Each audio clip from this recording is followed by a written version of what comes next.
Hakim-Hakim Pasal 13, lahirnya Simson. Orang Israel melakukan pula apa yang jahat di mata Tuhan, sebab itu Tuhan menyerahkan mereka ke dalam tangan orang Filistin 40 tahun lamanya. Pada waktu itu ada seorang dari Sora dari keturunan orang Dan namanya Manoah. Istrinya mandul tidak beranak, dan malaikat Tuhan menampakkan diri kepada perempuan itu dan berfirman kepadanya demikian, "Memang engkau mandul tidak beranak, tetapi engkau akan mengandung dan melahirkan seorang anak laki-laki.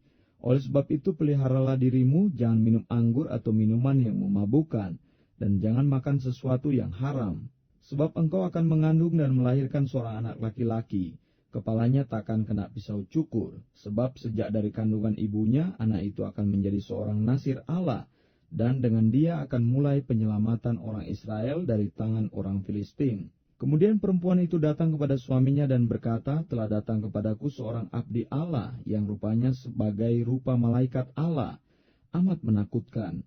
Tidak kutanyakan dari mana datangnya dan tidak juga diberitahukannya namanya kepadaku.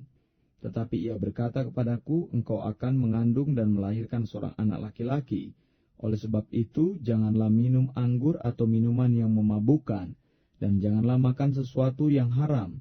Sebab sejak dari kandungan ibunya sampai pada hari matinya, anak itu akan menjadi seorang nasir Allah."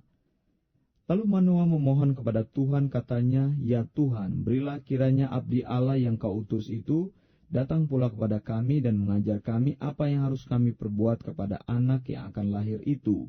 Maka Allah mendengarkan permohonan Manoah, sehingga malaikat Allah datang pula kepada perempuan itu ketika ia duduk di padang dan ketika Manoah suaminya itu tidak ada bersama-sama dengan dia. Kemudian perempuan itu segera berlari memberitahukan kepada suaminya, katanya kepadanya, "Orang yang datang kepadaku baru-baru ini menampakkan diri pula kepadaku." Lalu bangunlah Manoah dan mengikuti istrinya. Setelah sampai kepada orang itu, berkatalah ia kepadanya, "Engkaukah orang yang telah berbicara kepada perempuan ini?" Jawabnya, "Benar." Lalu kata Manoah, "Dan apabila terjadi yang kau katakan itu, bagaimanakah nanti cara hidup anak itu dan tingkah lakunya?" Jawab malaikat Tuhan itu kepada Manoah, "Perempuan itu harus memelihara diri terhadap semua yang kukatakan kepadanya. Janganlah ia makan sesuatu yang berasal dari pohon anggur. Anggur atau minuman yang memabukkan tidak boleh diminumnya, dan sesuatu yang haram tidak boleh dimakannya. Ia harus berpegang pada segala yang kuperintahkan kepadanya." Kata Manoah kepada malaikat Tuhan itu, "Perkenankanlah kami menahan engkau di sini, supaya kami mengolah anak kambing bagimu." Tetapi jawab malaikat Tuhan itu kepada Manoah, "Sekalipun engkau menahan aku di sini, hidanganmu itu tidak akan kumakan. Tetapi jika engkau hendak mengolahnya menjadi korban bakaran, persembahkanlah itu kepada Tuhan." Sebab Manoah tidak mengetahui bahwa dia itu malaikat Tuhan. Kemudian berkatalah Manoah kepada malaikat Tuhan itu, "Siapakah namamu? Sebab apabila terjadi yang kau katakan itu, maka kami hendak memuliakan engkau." Tetapi jawab malaikat Tuhan itu kepadanya, "Mengapakah engkau juga menanyakan namaku? Bukankah nama itu ajaib?" Sesudah itu Manoah mengambil seekor anak kambing dan korban sajian, lalu mempersembahkannya kepada Tuhan di atas batu. Lalu diperbuatnya keajaiban, sementara Manoah dan istrinya memandanginya. Sedang nyala api itu naik ke langit dari mezbah, maka naiklah malaikat Tuhan dalam nyala api itu. Ketika Manoah dan istrinya melihat hal ini, sujudlah mereka dengan mukanya sampai ke tanah.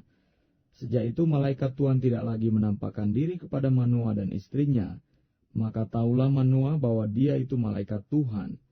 Berkatalah Manoah kepada istrinya, "Kita pasti mati, sebab kita telah melihat Allah."